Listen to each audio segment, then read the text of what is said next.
So I'm standing here next to the restored area. Of course, this area is not restored yet, where the birds are and the butterflies and the lizards and the skunks and the ospreys and the butterflies and the snakes and all the other animals.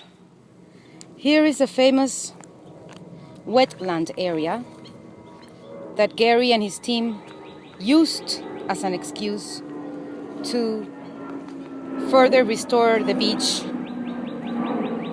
This area used to be covered with trees and sun would not come into it. So it lived pretty balanced for the last 25 years when man did not put his hands on.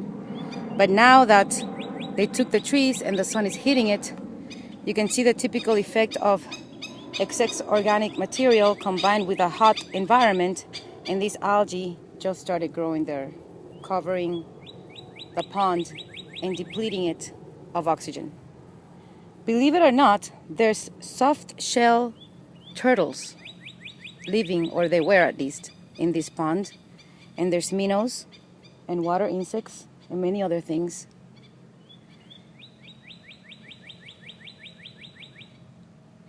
This area used to be filled with those birds all over here where the burn was. Now, of course, all the birds and all the butterflies have moved on that way because this restored area, this really biologically diverse area, as Gary said he would create, Gary and all the other ones that pushed for this restoration project. So yeah, now we have this, not even sand, it's fill. This is fill, which this area of Virginia Key is made of, all of it. It was never natural. So now they have these sea oats they planted here. Supposedly sea oats hold back the land, and they have pushed a little bit of the sand back for the turtles. The way that I see this project, they could have totally done this, pushing back all this sand over here without having to remove the vegetation that used to be over there, creating a really nice diverse environment. I saw eagles there.